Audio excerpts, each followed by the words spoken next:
जागो जागो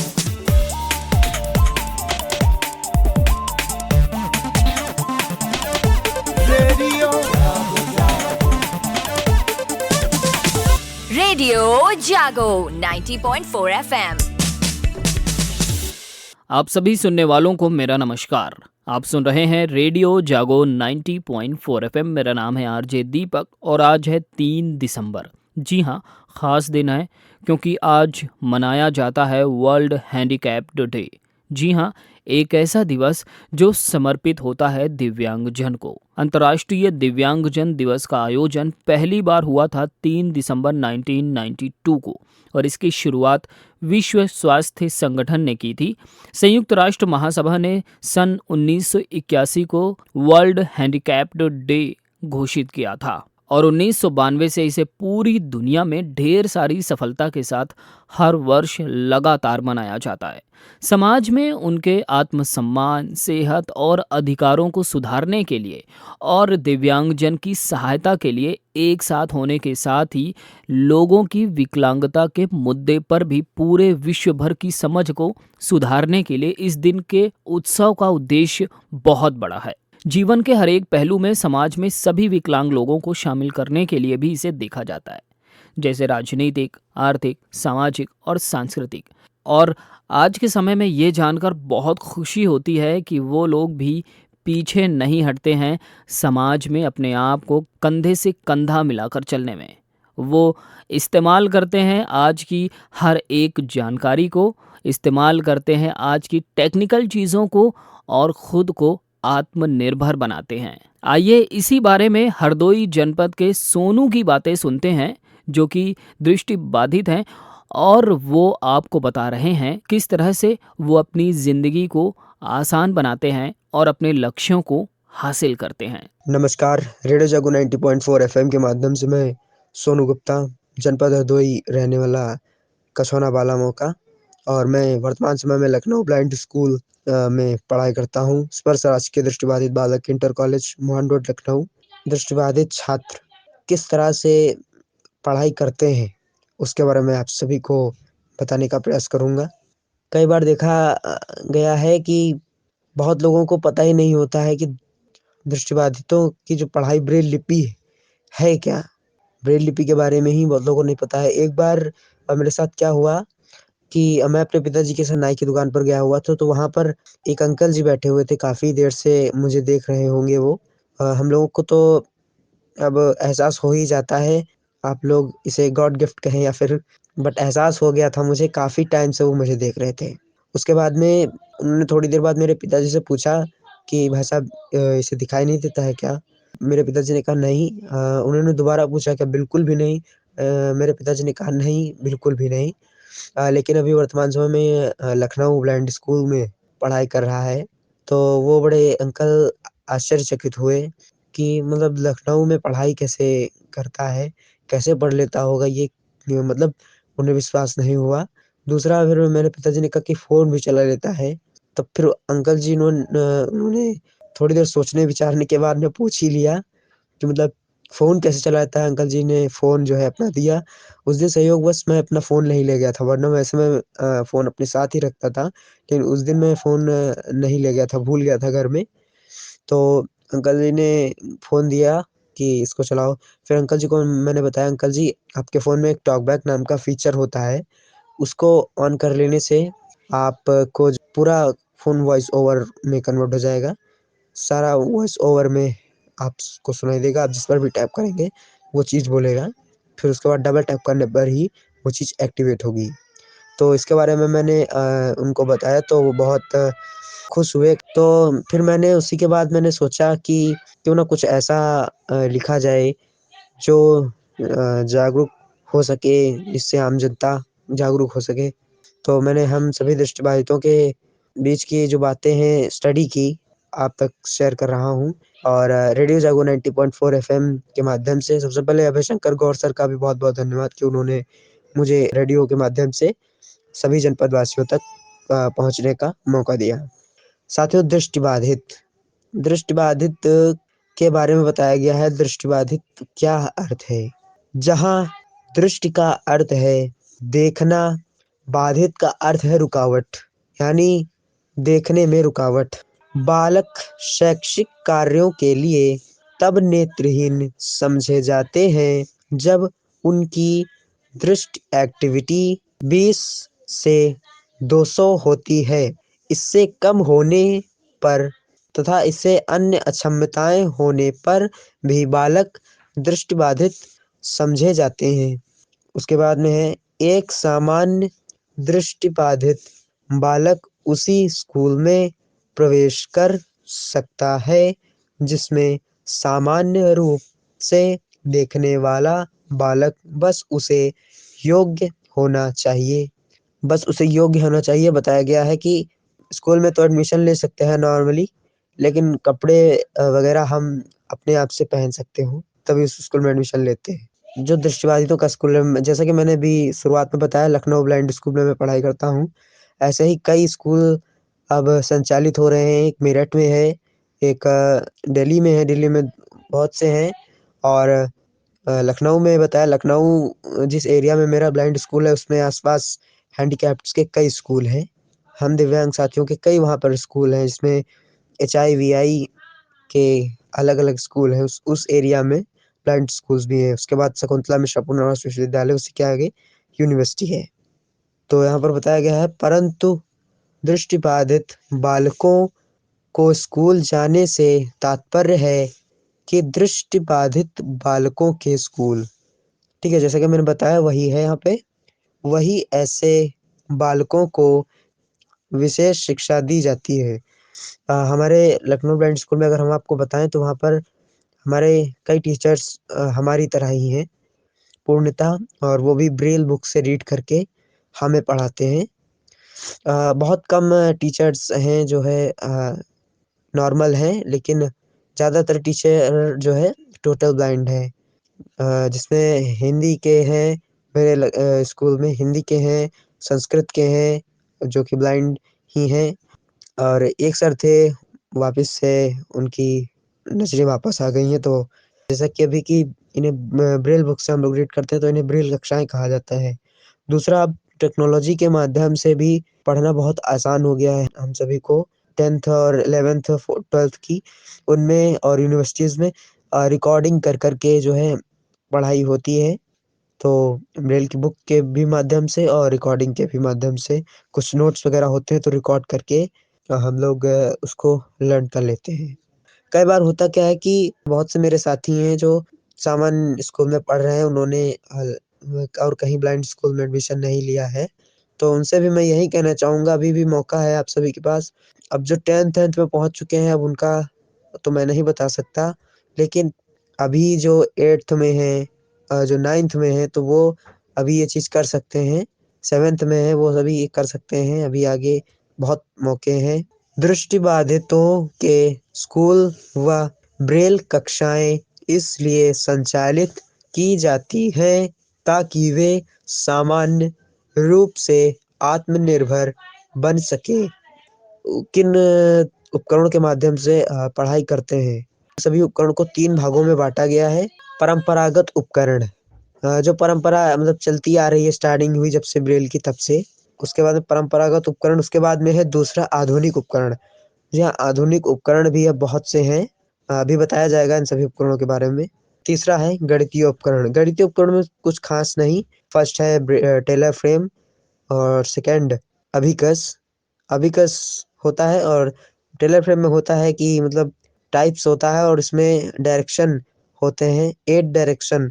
अगर हमें 1 बनाना है तो पूर्व पश्चिम के बीच में टेलर फ्रेम में गोल छेद होता है, उसमें 8 डायरेक्शन होते हैं। एक ही टाइप्स को कई बार घुमा करके पूरा पश्चिम से पूरा मतलब 8 बार घुमा करके इस तरह से हम लोग उसमें गिनती लिख लेते हैं, और संख्याएं सारी लिख सकते हैं। उस टेलर फ्रेम में सिर्फ गणित का ही काम किया जा सकता है। फॉर एग्जाम्पल, अगर हमें 1 लिखना है तो एक बनाएंगे। एक बनाने के लिए हमें पूर्व पश्चिम के बीच में टाइप्स को सेल में लगाना होगा, सीधा पूर्व पश्चिम के बीच में लगेगा तो एक बनेगा। इस तरह से 1 2 3 4 5 6 सभी घूमते चले जाएंगे। अब हम आपको परंपरागत उपकरण के बारे में बताते हैं। परंपरागत उपकरण दृष्टिबाधित बालकों की शिक्षा के लिए पूर्व में कई प्रकार के तरीके अपनाए गए हैं। इन तरीकों में ब्रेल सबसे अधिक महत्वपूर्ण रही है। जी हाँ, ब्रेल सबसे महत्वपूर्ण रही है। किन उपकरणों के माध्यम से ब्रेल लिखते हैं ये देखिए अभी आगे बताया जाएगा। ब्रेल लिखने के लिए कई प्रकार के उपकरणों का प्रयोग किया जाता है। अब ब्रेल उपकरणों को देखिएगा, ब्रेल लिखने के लिए किन किन उपकरणों का प्रयोग किया जाता है। ब्रेल स्लेट में होता क्या है, एक स्लेट टाइप से होती है जिसमें चौकोर सेल बने होते हैं, जिसमें 1 2 3 4 5 6 आपके सीधे हाथ की तरफ 1 2 3 होगा और उल्टे हाथ की तरफ 4 5 6 होगा।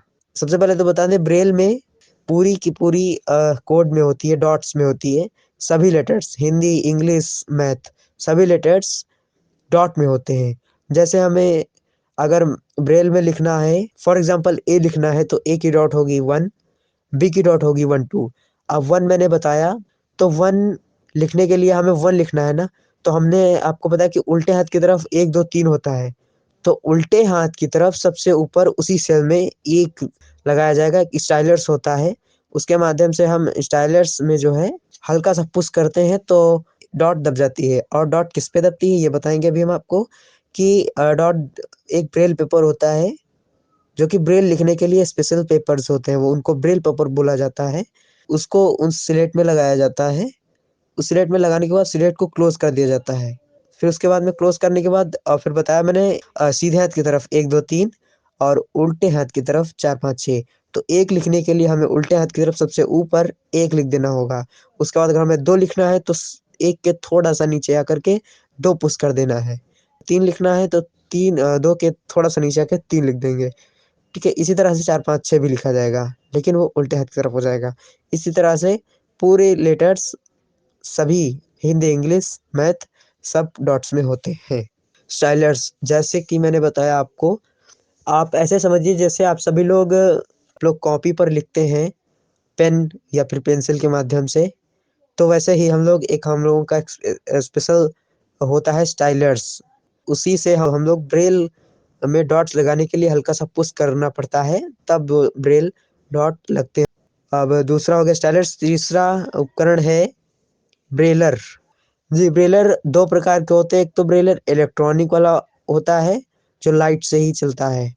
दूसरा एक ब्रेलर नॉर्मली होता है, जैसे उसके बारे में तो मैं माफ़ी चाहूँगा, अभी ज़्यादा मुझे जानकारी नहीं है। ये सभी उपकरण ब्रेल लिखने में सहायक होते हैं। 2 आधुनिक उपकरण। अब यहाँ पर आधुनिक उपकरण के बारे में बताया गया है। इसमें 2 चीज़ें बताएंगे, कंप्यूटर, दूसरा मोबाइल। Screen reading software. जब कंप्यूटर में स्क्रीन रीडिंग सॉफ्टवेयर होता है, स्क्रीन पर आने वाली सूचनाओं को टीटीएस, टीटीएस का मतलब है टेक्स्ट टू स्पीच, बोलकर बताता है। हमने कंप्यूटर पर कोई भी बटन प्रेस की, हमने फॉर एग्जांपल कीबोर्ड से ए प्रेस किया तो ए ही कंप्यूटर बोल देगा। स्क्रीन पर कोई भी सूचना आई, कोई भी मैसेज आया तो वो टीटीएस पढ़ करके सुनाता है। टीटीएस स्क्रीन रीडर कंप्यूटर में या लैपटॉप में बाय डिफ़ॉल्ट होते नहीं हैं। फ़ोन में क्या होता है, फ़ोन में बाय डिफ़ॉल्ट होता ही है ये फीचर। टॉकबैक नाम का एंड्रॉयड एक्सेसिबिलिटी सॉफ्टवेयर एक फ़ोन में बाय डिफ़ॉल्ट होता है, एंड्रॉयड फ़ोन में ही, फ़ोन टैबलेट में ही होता है। लेकिन कंप्यूटर और लैपटॉप में हम लोगों को इंस्टॉल करना पड़ता है। एक वेबसाइट है blindhelpnet.com, उससे जो है जो स्क्रीन रीडर काफ़ी प्रचलित है, बहुत से स्क्रीन रीडर अब अवेलेबल हैं। दूसरा अब हम जानेंगे स्क्रीन रीडर युक्त मोबाइल फ़ोन। बताया अभी स्क्रीन रीडर युक्त मोबाइल फ़ोन, इसमें बताया गया है। इसके बारे में मैं थोड़ी जानकारी आपको दे दूंगा। मोबाइल में टॉकबैक नाम के फीचर को ऑन करने से, जिससे फ़ोन पूर्णतः बोलने वाला हो जाता है। सबसे पहले तो मैं सैमसंग के अकॉर्डिंग अगर बताऊं तो आप टॉकबैक सेटिंग खोलेंगे। पहले तो टॉकबैक का शॉर्टकट ही होता है। सबसे पहले फ़ोन का शॉर्टकट होता है और वॉल्यूम अप एंड डाउन को 3 सेकंड प्रेस करिएगा। अगर किसी के फ़ोन में पासवर्ड नहीं पड़ा है तो आप सेटिंग में जाइए, सेटिंग में जाकर के टॉकबैक सर्च करिए। टॉकबैक सर्च बार में आ जाएगा, सिंपल आप टॉकबैक पर टाइप करिएगा। फिर आएगा यूज़ सर्विस ऑफ, उसको ऑन कर दीजिए। ओके, फिर उसके बाद दोबारा आएगा ऑल, फिर ऑल कर देंगे, फिर ओके आएगा, फिर ओके कर दीजिएगा। टॉकबैक आपका ऑन हो जाएगा। और इसको ऑन करने से पहले कुछ चीज़ें आप समझ लीजिए। इस टॉकबैक को ऑन करने से स्क्रीन नॉर्मली जब ये चीज़ ऑफ होती है तो क्या होता है, नॉर्मली सिंपल टच चलता है। आप वन फिंगर से बस टच करते हैं तो वो फंक्शन एक्टिवेट हो जाता है। लेकिन इसमें क्या होता है, टॉकबैक में डबल टैप होता है। अभी नहीं बोलेगा मैं, डबल टैप टू एक्टिवेट। जैसे अभी मैंने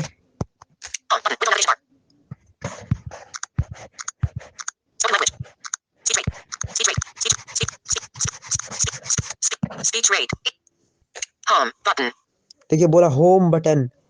इसके बाद में मैंने ये फीचर बंद रखा हुआ है, सेटिंग से बंद हो जाता है। इसके बाद बोलता है होम बटन, बोला उसके बाद बोला home button double tap to activate.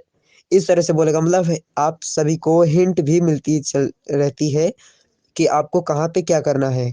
अभी आप फॉर एग्जांपल के लिए किसी ऐप को, अगर आपको, आप होम स्क्रीन पे जाइए और किसी ऐप पर आप टैप करिए तो बोलेगा फॉर एग्जांपल के लिए फ़ोन। फ़ोन पर आप बोलेंगे तो बोलेगा phone double tap to activate, double tap to long press and quick options. इस तरह के ऑप्शंस, मतलब लॉन्ग प्रेस करने से क्या होगा, हिंट बोल देता है। तो अगर आप लोग टॉक बैक चलाएँगे तो आप लोग समझ सकते हैं। कोशिश करेंगे तो समझ लेंगे। और डबल टैप होगा और 2 उँगलियों से ऊपर की ओर स्वाइप होगा। जैसे आप सभी लोग फ़ोन नॉर्मली चलाते हैं तो फ़ोन वन फिंगर से स्वाइप करते हैं तो ऐप स्क्रीन आ जाती है, ऐप्स लिस्ट आ जाती है। नॉर्मली टॉकबैक में क्या होगा, टॉक में 2 फिंगर से आप सभी को स्वाइप करना पड़ेगा। फॉर एग्जांपल के लिए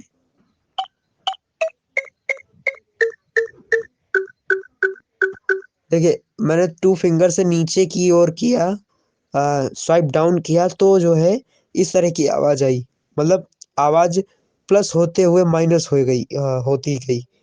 तो ये जो है टॉकबैक में आवाज़ मतलब समझने का एक, ब्लाइंड्स को, सभी दृष्टिबाधितों को समझने का एक ज़रिया होता है।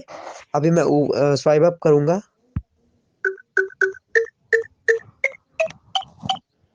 स्वाइप अप किया मैंने तो देखा वही आवाज़ माइनस से प्लस हो गई। तो ये प्लस से माइनस जब होती है तो मतलब कि ये नीचे की ओर, आपके जो भी स्क्रीन पर था वो नीचे की ओर हो गया है। अगर आपने स्वाइप अप किया है तो अप की ओर जब जो वॉइस आई थी बैकग्राउंड से टिक टिक टिक की, तो वो सॉरी, मतलब मेरा समझाने का आप सभी को अ, एक तरीका है। अब बस आप लोग समझ जाएँ, मैं पूर्णतः प्रयास कर रहा हूँ कि आप सभी को किस तरह से समझाया जा सके। तो ये मैंने आपको समझाया है। तो अब माइनस से प्लस की ओर, तो आपका जो भी स्क्रीन पर था वो ऊपर की ओर हुआ। और आप अब लास्ट में लिस्ट, जो भी आपकी लिस्ट दिखाई दे रही है स्क्रीन पे, सबसे लास्ट में आप ऊपर की ओर पहुँच गए हैं।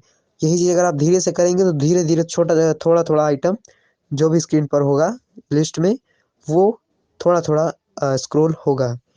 तो ये थी हम सभी दृष्टिबाधितों की आप सभी के बीच एक छोटी-सी जानकारी थी, कंप्यूटर की टेक्नोलॉजी और स्मार्टफ़ोन की टेक्नोलॉजी। ये सभी बेसिक सी चीज़ें हैं।